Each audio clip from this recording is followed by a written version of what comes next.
ही अच्छा हो। नरेंद्र मोदी जी डिबेट से क्यों डरते हैं? क्योंकि वो सच का सामना नहीं करना है ना, चाहते। पूरा उनका झूठ का गुब्बारा है वो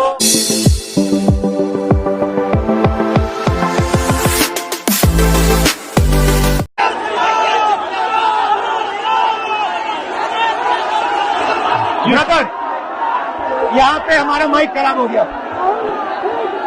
और पब्लिक मीटिंग करना मुश्किल है। जी बिल्कुल ठीक बात है। तो मैंने सोचा कि हम थोड़ा यूपी के बारे में बातचीत कर लें और आप अपना पर्सपेक्टिव हमें बताइए, हम आपको अपना पर्सपेक्टिव बताते हैं, थोड़ी डिस्कशन करते हैं। और ठीक बात है, ठीक बात है। मैं समझता हूँ कि जब माइक खराब हो गया हम दोनों बात करेंगे, वो रिकॉर्ड होकर के जाएगी तो लोग बेहतर और अच्छा समझेंगे और अच्छा रिजल्ट आएगा। और क्योंकि सोशल मीडिया से वेल कनेक्टेड है तो सब लोगों को जानकारी मिल जाएगी कि हम और आप क्या बोल रहे हैं। यूपी जो 80 सीटें दे रहा है, इसमें 79 सीटें समाजवादी पार्टी, कांग्रेस, इंडिया गठबंधन जीत रहा है। एक जो क्यूटो है उसमें हम और आप लड़ाई में हैं। और इस बार क्यूटो नाम कैसे जापान वाला ही है ये क्यूटो, क्योंकि जो प्रधान सांसद हैं उन्हें सपना दिखाया था काशी के लोगों को कि दुनिया की सबसे बेहतर सिटी बनेगी क्यूटो। तो क्यूटो बनी नहीं बनी काशी के लोग ये तय करेंगे और फिर वोट डालेंगे। तो इस बार मन मर्जी नहीं चलनी है, मन की बात नहीं चलेगी, हमारे आपकी बात और 140 करोड़ लोगों की बात और संविधान की बात होगी।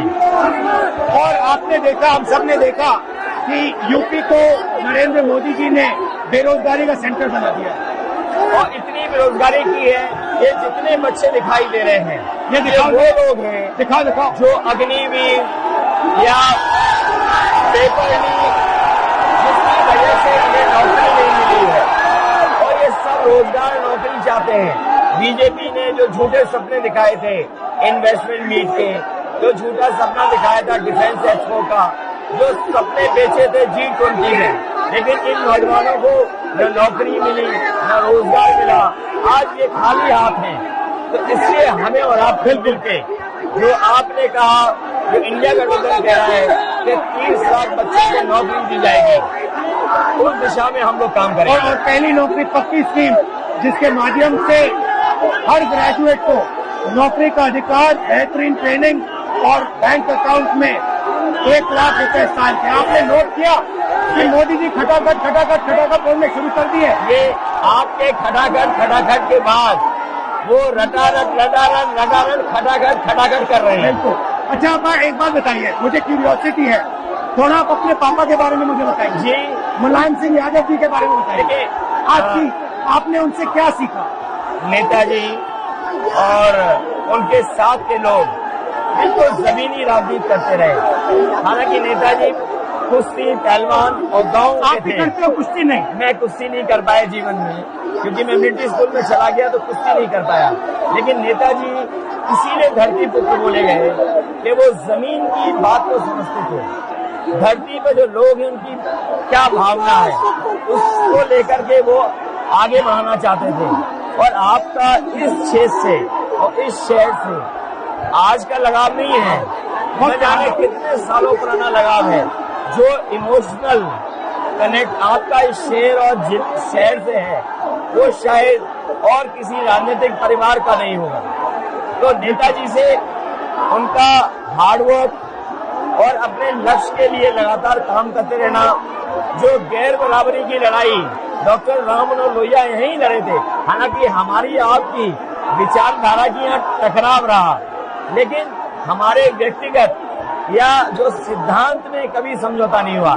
सिद्धांत को लेकर के हमने आपके साथ खड़े हुए और कई बार खड़े हुए, और आपकी भी पार्टी सिद्धांत से बहुत करीब रही समाजवादियों के। बट मुझे लगता है कि अब एक नई तरीके की पार्टनरशिप बन रही है, क्योंकि जो इस बार हमारा कोऑपरेशन है, शायद पहले ऐसा कोऑपरेशन नहीं हुआ। मतलब बिल्कुल सब जुड़ गए। सबसे अच्छा ये है कि जितना उन्होंने कहा 2 लड़कों की जोड़ी, उतना युवा आपसे, हमसे, इंडिया गठबंधन से और जुड़ गया। तो ये नेचुरल अलायंस है, और नेचुरल अलायंस इसलिए लोग महसूस कर रहे हैं कि वो चाहते हैं कि नौकरी और रोजगार मिले, नौकरी और रोजगार मिले। तो ये बड़ी भावना है कि हमसे आपसे ये यूथ कनेक्ट कर रहा है। सबसे बड़ी बात, महंगाई की चोट सबसे ज्यादा इन लड़कों को लगती है। हमारी थिंकिंग है और आपकी भी है कि ये जो 22-25 लोगों को नरेंद्र मोदी जी ने पूरा का पूरा धन पकड़ा है, उसको ठीक करने के लिए जो हमारे युवा हैं, माताएं बहनें हैं, उनको डायरेक्ट बैंक अकाउंट में पैसा देना। देखिए, ये जो लोगों के पास पैसा पहुंचने से जो अर्थव्यवस्था को लाभ मिलेगा, मैं समझता हूँ इनका भाग्य में बनेगा और देश की अर्थव्यवस्था ही बेहतर होगी। ये जरूरी स्कीम है कि इनके अकाउंट में पैसा पहुंचे, जिससे थोड़ा बहुत जीवन स्तर इनका भी अच्छा हो। नरेंद्र मोदी जी डिबेट से क्यों डरते हैं?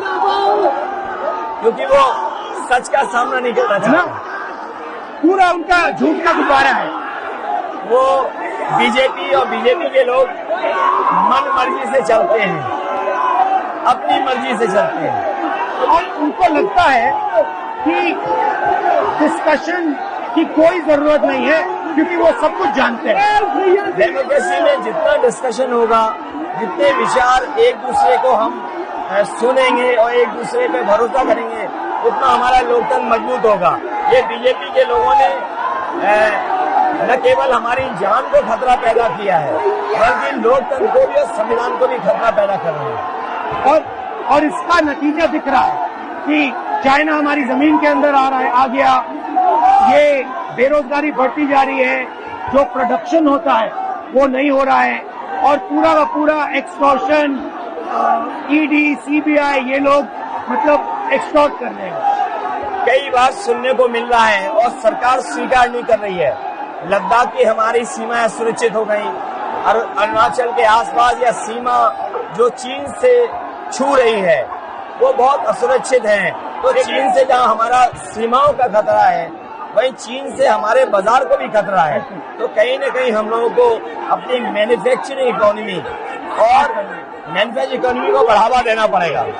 और ये जो स्कीम्स है, पहली नौकरी पक्की और महालक्ष्मी, ये मैन्युफैक्चरिंग सिस्टम को, इकोनॉमिक सिस्टम को जंप स्टार्ट करने के तरीके हैं। ये बहुत अच्छा जंप स्टार्ट होगा। इसको अगर फोकस होकर के IIT, पॉलिटेक्निक, इंजीनियरिंग कॉलेजेस को, इन सबको इकोसिस्टम में ला करके, मैं समझता हूँ युवा नौजवानों को अच्छी नौकरी और रोजगार मिल पाएगा। और हमारा लक्ष्य है कि सब, हर जात को भागीदारी मिले, स्पेस मिले, हर इंस्टीट्यूशन में, बिजनेस में, एजुकेशन के सिस्टम में। तो वो हमारा, हम दोनों का लक्ष्य है। बिल्कुल। और क्योंकि जो बात सभी दल कहते थे, आज इंडिया गठबंधन कांग्रेस भी कह रही है कि सामाजिक न्याय जरूरी है, जाति जनगणना जरूरी है। देश के लिए ये बड़ी चीज है। जो दुनिया में अमेरिका है, यूरोप है, अपने उन लोगों के लिए जो पीछे छूट जाते हैं, उनके लिए कुछ काम करते हैं। तो हमारा जो देश जाति के आधार पर पिछड़ा है, तो इसको आगे बढ़ाने के लिए ये बड़ी भूमिका होगी इस बार। बहुत अच्छा लगा, अच्छी मीटिंग, बहुत अच्छी मीटिंग है। मुझे लगता है कि ये यूनिक मीटिंग है क्या?